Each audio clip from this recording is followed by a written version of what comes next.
Hello বন্ধুরা, আজ আমি তোমাদের কাছে নতুন একটা রেসিপি নিয়ে এসেছি। আজ আমি চুষির পিঠে বানিয়ে তোমাদেরকে দেখাবো। এই পিঠে তৈরি করতে দেখো আমার কি কি লাগছে, তোমাদেরকে দেখো দেখিয়ে দিচ্ছি। এখানে দেখো এক বাটি চালের গুঁড়ো রয়েছে, এক বাটি পাটারি দেখো খেজুর গুড় রয়েছে, আমি দেখো গুঁড়ো করে নিয়েছি। এক বাটি দেখো গুঁড়ো দুধ রয়েছে, এলাচ গুঁড়ো রয়েছে। এই দিয়ে আজকে আমি পিঠেটা তৈরি করব। এবার দেখো কড়াইয়ে আমি এক বাটি জল দিয়ে দিচ্ছি। এবার দেখো একটু নুন দিয়ে দিচ্ছি। উষ্ণ উষ্ণ গরম জলে দেখো আমি এবার চালের গুঁড়োটা দিয়ে দিচ্ছি।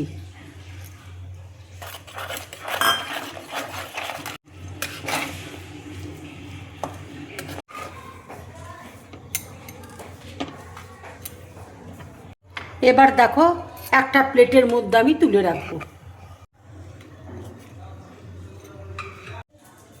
এবার দেখো আমি ভালো করে মেখে নেব।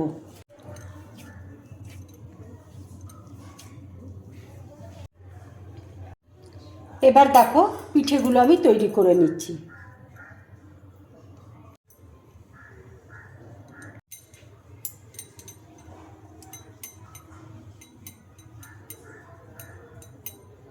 ঠিক এরকম দেখো হবে।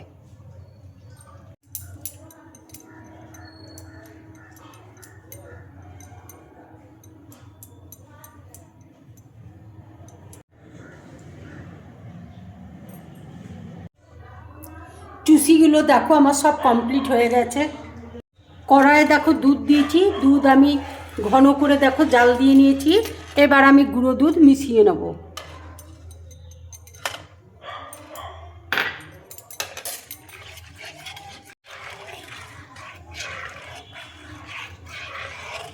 এবার দেখো গুড় আমি দিয়ে দিচ্ছি। তোমরা ইচ্ছে করলে চিনি দিয়ে করতে পারো, কিন্তু গুড় দিলে এর কালারটা কিন্তু খুব ভালো আসবে। এবার দেখো চুষির পিঠেগুলো আমি দিয়ে দিচ্ছি।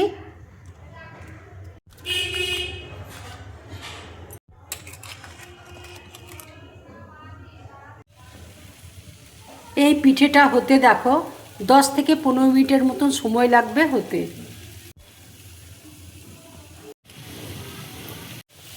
এইভাবে চুষির পিঠে বাড়িতে বানাবে, খেয়ে আমাকে অবশ্যই কমেন্টস করে তোমরা জানাবে তোমাদের কেমন লাগলো।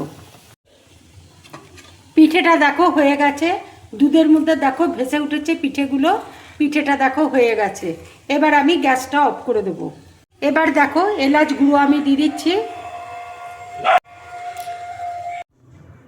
এইভাবে চুষির পিঠে বানিয়ে বাড়িতে খাবে, খেয়ে অবশ্যই আমাকে কমেন্টস করে তোমরা জানাবে তোমাদের কেমন লাগলো। যদি আমার এই পিঠের রেসিপিটা তোমাদের ভালো লাগে তাহলে লাইক করবে, শেয়ার করবে, আর ড্রিম ব্লগ চ্যানেলটাকে সাবস্ক্রাইব করবে। তোমরা বেশি করে কমেন্টস করবে, তাহলে আমার খুব ভালো লাগবে। নমস্কার।